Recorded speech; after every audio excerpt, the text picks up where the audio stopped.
Assalamu alaikum, I am Abdul Hamid and you are watching my YouTube channel Africa of Intellectual Revolution या The Age of Enlightenment.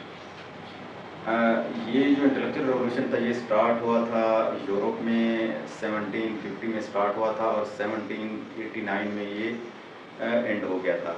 तो इस revolution में लोगों ने rational सोचना शुरू कर दिया था। लोगों की जो थिंकिंग थी वो रैशनल होना शुरू हो गई थी। लोग साइंस की तरफ आना शुरू हो गए थे और लोगों के जो वर्ल्ड था, लोगों के जो दुनिया के बारे में जो ख्यालात थे उनमें तब्दीली आना शुरू हो गई थी। लोग रैशनल सोचना शुरू हो गए थे। लोगों की जो वो अप्रोच थी वो पॉजिटिविस्टिक अप्रोच बनना शुरू हो गई थी। लोगों के जो फॉल्स बिलीफ थे वो ऐसा ऐसा नेगलेक्ट होना शुरू हो गए थे। तो ये जो एरा है ये बेसिकली साइंटिफिक एरा भी कहा जाता है। तो इसमें जो लोगों के जो फिलासफिकल थाट्स थे वो स्पेशली चेंज शुरू होने लग गए थे, क्योंकि उस वक्त लोगों की जो साइकी थी वो इस तरह थी, उनकी जो थाट्स थे या उनका जो बिलीफ सिस्टम था वो इस तरह वो फिलासफिकल बिलीफ सिस्टम था। फॉर एग्जांपल अगर कोई बंदा सफ़र अपना स्टार्ट करता और उसके आगे से काली बिल्ली गुजर जाती थी तो वो अपना सफ़र स्टार्ट नहीं करते थे।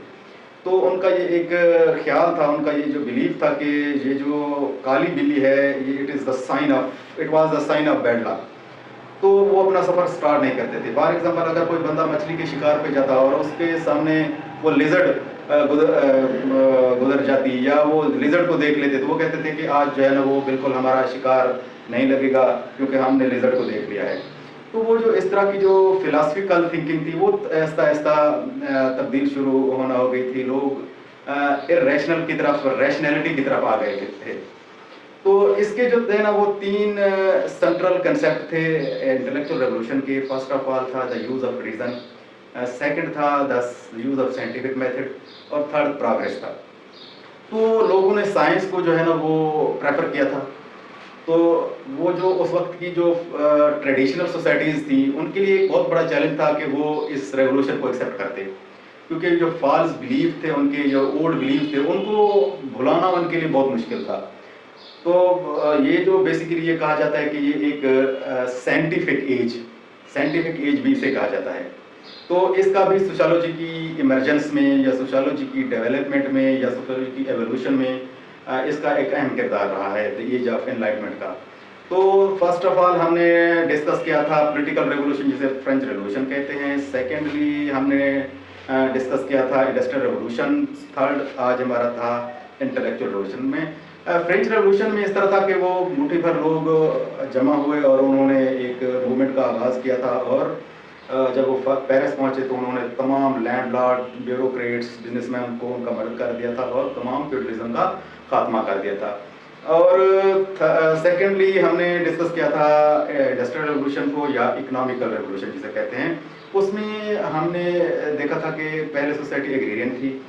एग्रेरियन से फिर उन्होंने जो ही टेक्नोलॉजी में एडवांसमेंट आई उन्होंने इंडस्ट्रियल सोसाइटीज़ की या इंडस्ट्री की तरफ जो है ना वो आना शुरू कर दिया था।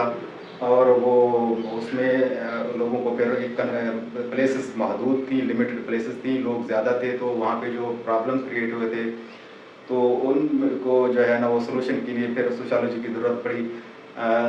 थर्ड वन ये था कि हमने जो डिस्कस किया है इंटेलेक्चुअल रेवोल्यूशन। इसका इंटेलेक्चुअल रेवोल्यूशन में यही था कि लोगों की जो एक सोच में तब्दीली आई थी। लोगों की जो वो इरेशनल अप्रोचेस थी, इरेशनल थिंकिंग थी, वो लोगों की जो है ना वो ख़त्म हुई थी और लोग रैशनल थिंकिंग की तरफ आ गए थे, साइंटिफिक थिंकिंग की तरफ आ गए थे। लोगों ने साइंस को तरजीह शुरू कर दी थी। तो ये आज का हमारा टॉपिक था। अगर मेरी वीडियो आपको अच्छी लगे तो लाइक करना और शेयर करना और मेरे यूट्यूब चैनल को सब्सक्राइब लाजमी करना। अस्सलाम वालेकुम।